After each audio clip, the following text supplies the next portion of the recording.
Hai, perkenalkan nama saya Siti Fatma dari kelas 2A, mahasiswa PPSI Universitas Singapura Mangsa Karawang. Di sini saya akan mendongeng suatu cerita rakyat berjudul Sang Kuryang. Selamat menonton. Sang Kuryang. Adik-adik, kenapa kalian belum tidur? Apakah aku harus membacakan dongeng terlebih dahulu agar kalian cepat tidur? Oke, baiklah. Aku akan membacakan kalian dongeng agar kalian cepat tidur. Di sini aku mau mendongeng tentang Sang Kuryang, dongeng Tangkuban Perahu. Pada zaman dahulu kala, di sebuah kerajaan di Jawa Barat, hiduplah seorang putri raja yang sangat cantik jelita, bernama Dayang Sumbi. Ia sangat gemar menenun. Suatu hari, ketika sedang menenun, tenun yang menggelinding keluar rumah. Gadis itu berucap, benangku jauh sekali jatuhnya.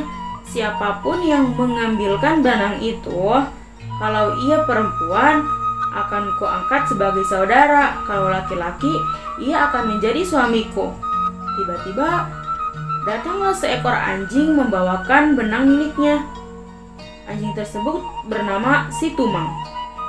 Dayang Sumbi pun terpaksa memenuhi janjinya. Mereka pun menikah.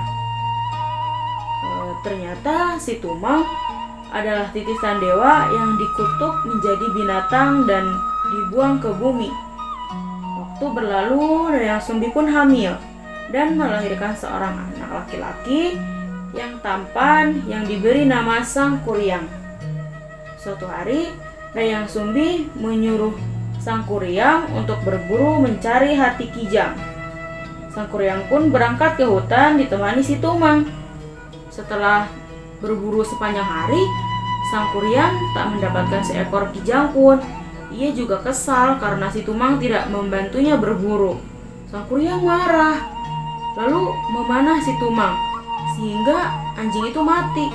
Sang Kuryang mengambil hati Si Tumang dan membawanya pulang. Dayang Sumbi tak percaya bahwa hati yang dibawa anaknya adalah hati seekor rusa.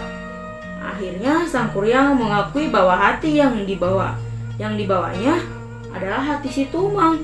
Betapa murka Dayang Sumbi, betapa tanpa sadar ia memukulkan gayung yang dipegangnya kepala Sang Kuryang hingga menimbulkan bekas di kepala anak itu. Sang Kuryang kesal, lalu pergi meninggalkan rumah.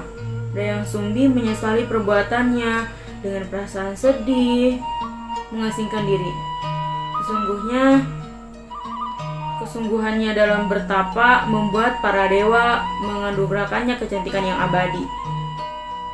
Tahun berganti tahun, Sang Kuryang tumbuh menjadi pemuda yang tampan dan gagah. Selain itu, dia juga memiliki berbagai ilmu kesaktian karena berguru dengan beberapa petapa sakti.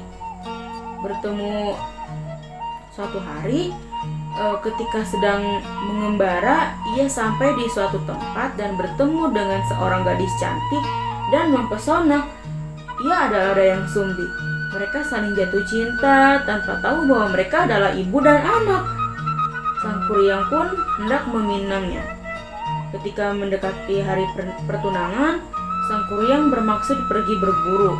Ketika akan mengikatkan kain di kepala calon suaminya, Dayang Sumbi melihat bekas luka yang sama dengan bekas luka anaknya. Ia sangat terkejut dan yakin bahwa calon suaminya adalah anak kandungnya. Dayang Sumbi segera mencari akal untuk menggagalkan pernikahannya. Ia mengajukan persyaratan, yaitu membendung Sungai Citarum dan membentangkan sampan yang besar. Kedua syarat ini harus diselesaikan sebelum fajar. Sang Kuryang menyanggupinya. Sang Kuryang pun meminta bantuan para makhluk gaib untuk menyelesaikan tugas itu sebelum fajar menyingsing. Sang Kuryang telah hampir menyelesaikan persyaratan itu. Dayang Sumbi panik. Ia meminta perempuan desa menumbuk padi. Ayam jago pun berkokok. Karena mengira fajar telah datang, Para makhluk gaib yang datang membantu Sang Kuryang pun ketakutan. Sang Kuryang sangat kesal, usahanya gagal sudah.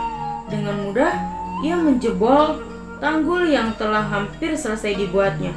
Akibatnya terjadilah banjir yang melanda seluruh desa. Sampan yang juga telah jadi pun ia tendang sehingga terlempar jauh dan terbalik. Sampan besar itu lama-kelamaan berubah menjadi sebuah gunung yang kemudian diberi nama Gunung Tangkuban Perahu, yang artinya perahu terbalik. Wah, ceritanya sudah selesai. Kalian tidur dengan nyenyak ya.